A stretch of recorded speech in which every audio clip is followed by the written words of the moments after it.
यहाँ दी गई जानकारी ज्योतिष पर आधारित है तथा केवल सूचना के लिए दी जा रही है। TV9 डिजिटल इसकी पुष्टि नहीं करता है। यहाँ बताए गए किसी भी उपाय को करने से पहले संबंधित विषय के एक्सपर्ट से निजी तौर पर सलाह अवश्य लें।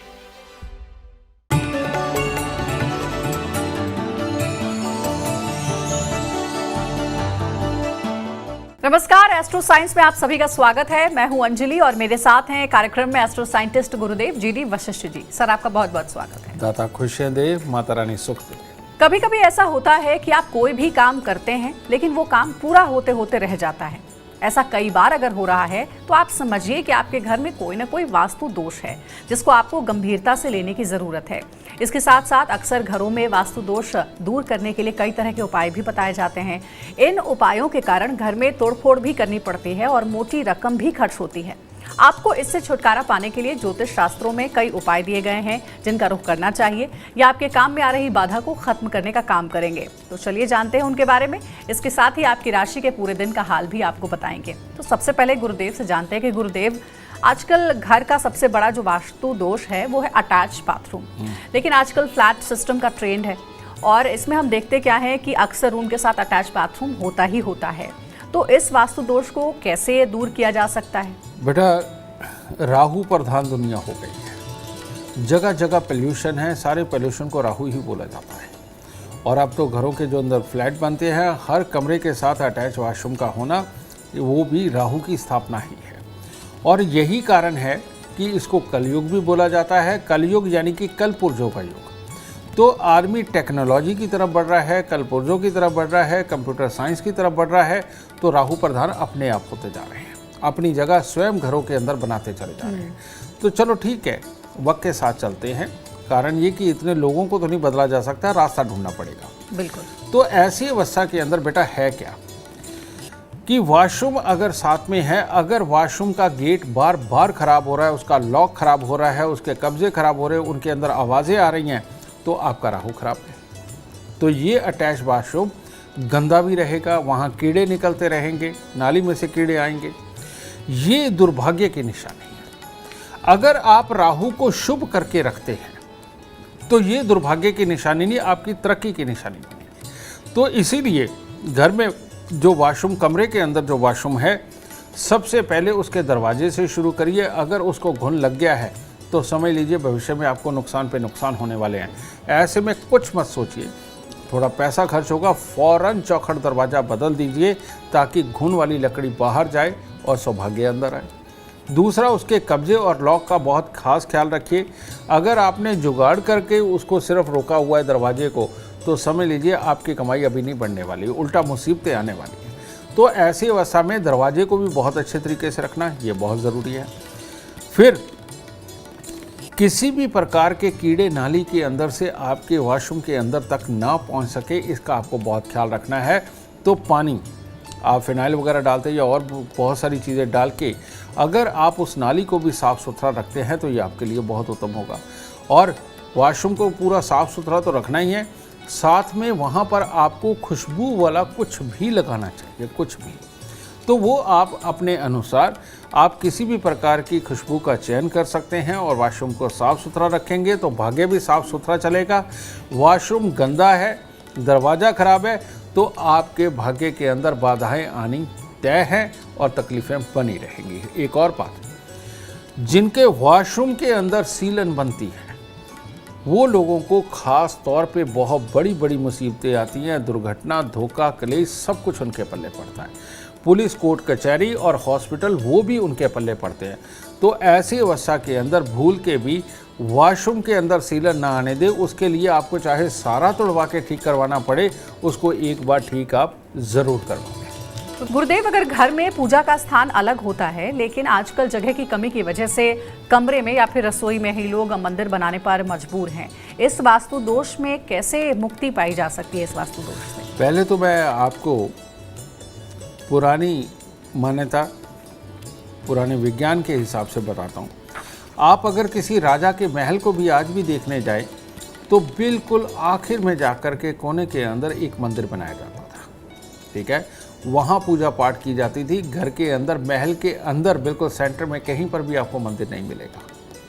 तो सही मायने में गांव से थोड़ा से हद पे दूर जा कर के मंदिर बना करते थे, ठीक है, क्योंकि भगवान को भगवान की जगह पर रखना, वहाँ पर स्वच्छता का ख्याल रखना बहुत ज़्यादा ज़रूरी है। तो और शांति भी होनी चाहिए। तो बेटा मंदिर का निर्माण तो इसलिए किया गया था। उसके बाद धीरे धीरे करके तुलसी देवी हमारे आंगन में ही आ गई। वहाँ तक भी ठीक था, अगर खुले के अंदर तुलसी लगती है तो वो बहुत बढ़िया था। लेकिन अब तो तुलसी मैया भी, ठाकुर जी भी, हमारे सारे भगवान भी घर के अंदर आ गए। तो ऐसी अवस्था के अंदर घर के अंदर आ गए, घर हो गए छोटे। तो अब इन दिनों के अंदर घर पे माँओं के, बहनों के दिन भी आते हैं। अब ऐसी अवस्था के अंदर घर के अंदर मंदिर की पवित्रता बनाए रखना ये संभव नहीं रहा।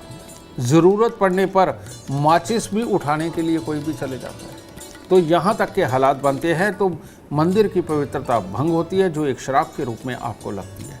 तो अब ऐसे में किया क्या जाए? लाल किताब में कहा गया है कि घर के अंदर मूर्तियों वाला मंदिर होना, घंटियों वाला मंदिर होना, ये सख्त वर्जित है। ये औलाद के सुखों को खराब करता है। घर के मंदिर के अंदर लगातार जोत का जलना, ये साइंटिफिक रीज़न है। अगर आप 24 घंटे जोत जला करके रखते हैं घर पे दरबार बना करके, ऐसी अवस्था में आपके घर के अंदर चल रही, घूम रही ऑक्सीजन जलती है। और वो जली हुई ऑक्सीजन जब आपके बच्चों के नथनों के ज़रिए उनके अंदर जाती है तो उनको भूलने की बीमारी लगाती है, लो करती है, उनकी याददाश्त को कमज़ोर करती है, डिसीजन मेकिंग सेंस को वो इफ़ेक्ट करती है। तो जली हुई ऑक्सीजन उनके अंदर जाना, ये बच्चों को कामयाब होने से रोकती है, उनके स्वभाव को बदलती है। तो इसीलिए अगर आपको अखंड जोत जलानी है तो वो मंदिर जा कर के जलाइए। अगर आपको मूर्तियाँ रखनी है तो मंदिर में रखिए। घर पे सिर्फ फ़ोटो, तस्वीरें हुआ करती है परमात्मा का नाम याद रखने के लिए, क्योंकि ये लकड़ी और गोबर को मिलाकर के कागज़ बनता है, जिसकी वजह से तस्वीरों के अंदर परमात्मा की प्राण प्रतिष्ठा नहीं होती। परमात्मा की एक ऊर्जा है, बिल्कुल एक ताकत है, बिल्कुल अलग।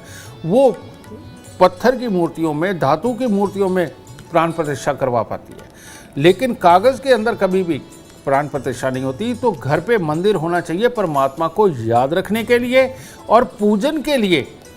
परमात्मा के हमें हमेशा मंदिर के अंदर ही जाना चाहिए, घर पे बड़ा मंदिर नहीं बनाना चाहिए। तो गुरुदेव, आजकल तो हमने देखा है कि एक ये भी ट्रेंड है कि अक्सर भगवान की मूर्ति शो पीस के तौर पर लोग गिफ्ट भी करते हैं एक दूसरे को, कि घर में भगवान का वास हो। तो वो शो पीस के तौर पर भगवान की मूर्ति घर में रखनी चाहिए या नहीं? जितनी भी ठोस मूर्तियाँ, चाहे वो मिट्टी की हो, चाहे वो पत्थर की हो या किसी और धातु से बनी हुई हो, जो ठोस मूर्तियाँ हैं, जो अंदर से होलो नहीं है, ये घर पर बिल्कुल नहीं रखनी चाहिए, क्योंकि इनमें प्राण प्रतिष्ठा हो जाती है। और जो अंदर से होलो है, यानी बाहर परमात्मा का पूरा स्वरूप है, लेकिन अंदर की तरफ से आप अंदर हाथ भी डाल सकते हैं, अंदर से खाली है, ये अगर आप अपने घर पर रखते हैं तो इसका कोई भी नुकसान आपको नहीं है, ठीक है। तो आजकल प्लास्टिक की या और बहुत सारे मटेरियल की आती है, ये शोपीस के रूप में अगर आप रखते हैं, परमात्मा को याद करने के रूप में रखते हैं, तो ये बुरा नहीं है। धातु की मूर्ति नहीं रखनी चाहिए? धातु की रखनी चाहिए, लेकिन वो जो अंदर से खाली हो, ठीक है ना। ये अगर आप रखते हैं तो इसमें कोई प्रॉब्लम नहीं, लेकिन बिल्कुल ठोस बना करके अगर आप रखते हैं तो इनमें प्राण प्रतिष्ठा हो जाती है और आपके पास से अनादर हो जाता है, जो फिर बाद में भोगना पड़ता है। देव, आपके माध्यम से बहुत सारी ऐसी जानकारियां मिल रही हैं जो इससे पहले हम नहीं भी जानते थे। आज वो सारी अफवाहें और सारी भ्रांतियां दूर हो रही हैं। अब एक और ऐसी भ्रांति है, कहते हैं कि दक्षिण मुखी घर वास्तु के हिसाब से सबसे अशुभ माना जाता है। लेकिन अगर किसी ने दक्षिण मुखी घर खरीद लिया जाने अनजाने, तो क्या कोई आसान से उपाय हैं जिससे कि इस दोष से राहत मिल सकती है? आइए भ्रांति को भी खत्म करते हैं। जन्म कुंडली के अंदर बहुत ज़्यादा धन देने का देवता एक ही है, और वो है मंगल ग्रह। जिनके भी जन्म कुंडली के अंदर 7वें घर से लेकर 12वें घर तक मंगल बैठे हैं, वो करोड़ों नहीं, वो अरबों रुपए तक कमा सकता है। समझिए, ये योग के ऊपर डिपेंड है।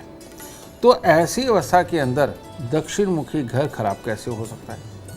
दक्षिण मुखी घर उन्हीं का खराब है जब मंगल स्वयं बहुत ही खराब अवस्था के अंदर बैठे हुए हों, और मंगल कैंसर कारक बैठे हुए हों, अल्सर कारक बैठे हुए हों, और या बहुत ख़राब जगह पर बैठकर हमारे पेट और आँखों को प्रभावित कर रहे हो, हमारे स्वभाव को ख़राब कर रहे हो, ऐसे लोगों के लिए दक्षिण मुखी मकान, घर के आसपास कीकर, बेरी, नीम का पेड़, घर के सामने धूल उड़ता हुआ मैदान, ये होना बहुत बहुत खतरनाक है।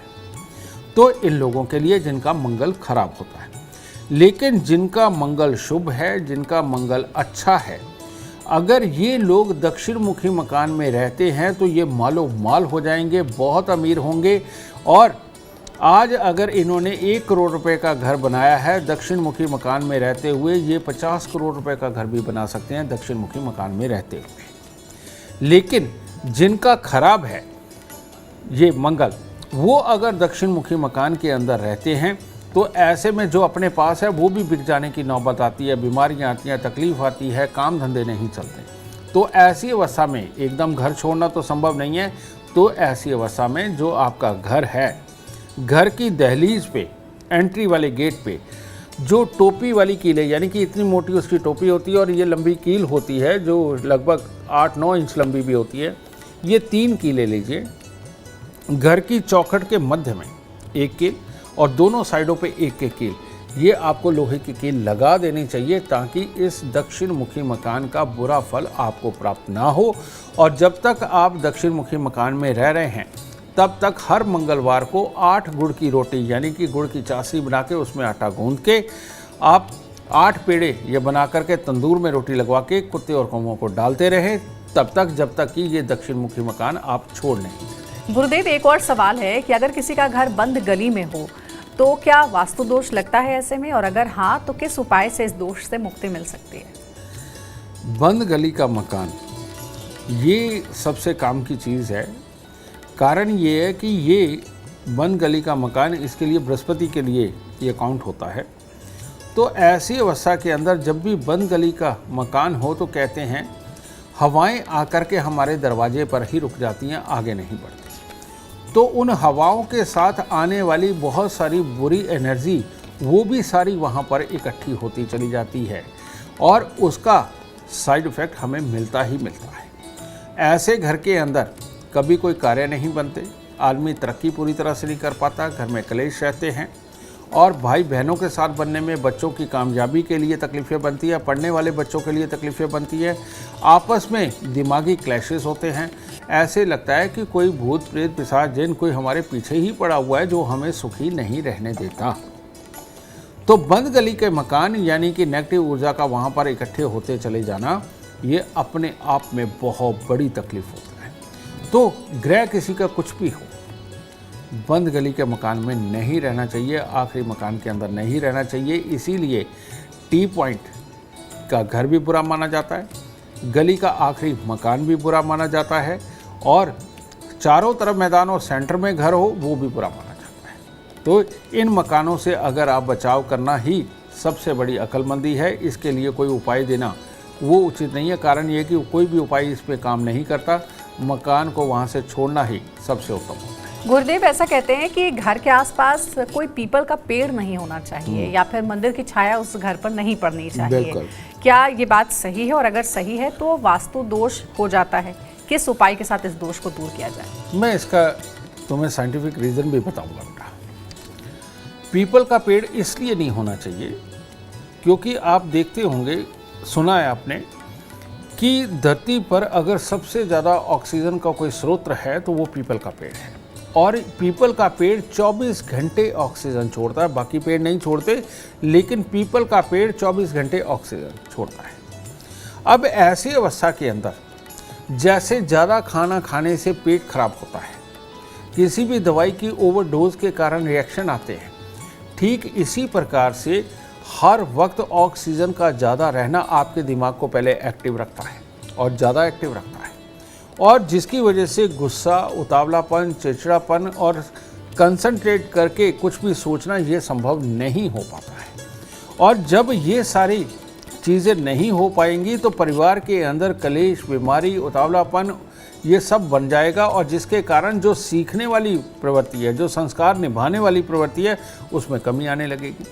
जब ये लंबे समय तक रहते हैं तो उस घर में बीमारियां भी आने लगती हैं, और पैसा खर्च करने के बहाने 100 बनने लगते हैं क्योंकि उतावलापन होता है। तो इसीलिए घर के साथ में पीपल का पेड़ होना इन सारी मुसीबतों की आमद होता है। इसीलिए पीपल का पेड़ घर के पास में बिल्कुल नहीं होना चाहिए। दूसरी बात, कहते हैं मंदिर की छाया घर पर नहीं पड़नी चाहिए। बिल्कुल सही कहा है। उसका कारण क्या है? मंदिर अगर घर के बिल्कुल साथ में है, मंदिर के अंदर घंटे, घड़ियाल, ढोल, मृदंग, मंजीरे ये सब बजते हैं। कहते हैं घंटा जहाँ बजता है या मंजीरा जहाँ बजता है, वहाँ हवा के अंदर जितने भी कीटाणु होते हैं वो सारे मर जाते हैं। समझे? और वो सारे मरने के कारण हाँ शुद्धता पैदा होती है, ध्यान लगता है। ये बिल्कुल सही है। लेकिन घर के अंदर रहते हुए जब मियाँ बीबी भी वहाँ रह रहे हैं, बच्चे भी रह रहे हैं, बड़े बुजुर्ग भी रह रहे हैं, तो घर है कंसंट्रेट करने के लिए, सोचने के लिए, हर तरह की ऊर्जा को ग्रहण करने के लिए। और हवा के अंदर भी बहुत सारे कीटाणु ऐसे होते हैं जो हमारे लिए फ़ायदेमंद भी होते हैं, तो वो भी मरने लगते हैं इन घंटे, घड़ियाल और मंजीरों की आवाज़ के कारण। तो ये भी मरने लगते हैं। अब वो एक जो चीज़ आपको मिलनी चाहिए वो नहीं मिलती, कंसंट्रेशन नहीं बन पाती। और बार बार जब आप बिज़नेस की गहराइयों को सोच रहे हैं, कुछ चालाकियों को सोच रहे हैं, कुछ तेज़ीपन को सोच रहे हैं, उस वक्त परमात्मा का ख्याल भी आना, घंटा घड़ियाल बजना आपको परमात्मा की तरफ केंद्रित कर देता है। यानी कि आपकी बिजनेस के अंदर की कंसंट्रेशन को भंग करता है, पढ़ाई के अंदर की कंसंट्रेशन को भंग करता है। जो चीज़ आप याद करने के लिए बैठे हुए हैं उसकी कंसंट्रेशन को भंग करता है, क्योंकि भगवान का डर भी बहुत बड़ा होता है। एक घंटी बजते ही ध्यान उधर जाता है और प्रणाम करने को मन करता है। तो ये पूरे दिन का उतावलापन बन जाता है मंदिर के साथ घर होने से, और जिसका नुकसान इंसान को अपनी निजी ज़िंदगी के अंदर चुकाना पड़ता है। तो इसीलिए मंदिर के बिल्कुल साथ वाला घर और पीपल के बिल्कुल साथ वाला घर ये बेहद नुकसानदेह माना जाता है। एक और सवाल है गुरुदेव की, कहते हैं कि अगर पीपल का पौधा या पेड़ अपने आप से उगने लगा हो तो उसे उखाड़ना नहीं चाहिए। बिल्कुल, इसको उखाड़ा जा सकता है जब तक कि ये तना इस तरह से हाथ में ना आने लग जाए, तब तक उखाड़ा जा सकता है। और अगर ये इतना बड़ा तना हो गया, उसका कारण ये है ये ऑक्सीजन का सिलेंडर है। जब तक ये छोटा तना, पतला तना है, इतना है, तब तक कोई दिक्कत नहीं। और तब तक अगर आप इसे उखाड़ भी देते हैं और स्वयं उखाड़ देते हैं तो इसमें कोई हर्ज नहीं, कोई परमात्मा आपको कोई श्राप नहीं देगा। लेकिन अगर ये करते करते इतना बड़ा हो गया तो तब अगर इसे काटा तो एकदम बहुत तेज़ी से इसमें से ऑक्सीजन रिलीज होती है, जो आपके ऑरा मंडल को बिल्कुल हिला के रख देगी, उथल पुथल कर देगी। और ऐसे में पीपल का पेड़ काटने के बाद ये भी संभव है कि बहुत बड़ी बड़ी बीमारियां आने लगे, आपकी सोच हिल जाए, आपके डिसीजन मेकिंग पावर में दिक्कत आने लगे। आपको नॉर्मल लगेगा लेकिन सही मायने में आपका पूरा व्यवहार ही बदल सकता है। तो इसीलिए पीपल का पेड़ नहीं काटना चाहिए अगर बहुत मोटा है। लेकिन अगर छोटा तना इतना सा मोटा या यहाँ तक का भी मोटा होता है, आप हाथ से पकड़ के भी उसको उखाड़ सकते हैं। ऐसे में कोई दोष आपको नहीं लगेगा। तो देखिए, गुरुदेव ने आपके हर सवाल का जवाब दे दिया है। लेकिन अभी फिलहाल कार्यक्रम में इतना ही, क्योंकि अगर आप चाहते हैं जीवन में कामयाबी और अपार धन और लाभ की प्राप्ति, तो आज के कार्यक्रम में जितने भी उपाय बताए गए हैं उसे आप ज़रूर ध्यान से फॉलो करें। उम्मीद करते हैं आज का विषय आपको पसंद आया होगा। कल आपके सामने एक और नया विषय लेकर आएंगे जो आपकी कॉम्प्लिकेटेड लाइफ को बना देगा आसान और खुशियों से भरपूर। अगर आप हमारे गुरुदेव से मिलना चाहते हैं, उनका अपॉइंटमेंट चाहते हैं, तो कॉन्टैक्ट आप कर सकते हैं। नंबर है 9999990522। आप भी सुख समृद्धि और खुशहाली चाहते हैं और चाहते हैं आपके दुखों का अंत हो जाए, तो इसके लिए एस्ट्रो साइंस ऐप डाउनलोड करना ना भूलें। फिलहाल समय हो गया आपसे इजाजत लेने का। आप बने रहे हमारे साथ और हमारे एस्ट्रो साइंटिस्ट गुरुदेव GD वशिष्ठ जी के साथ देखना ना भूलें एस्ट्रो साइंस रोजाना सुबह 8 बजे। नमस्कार।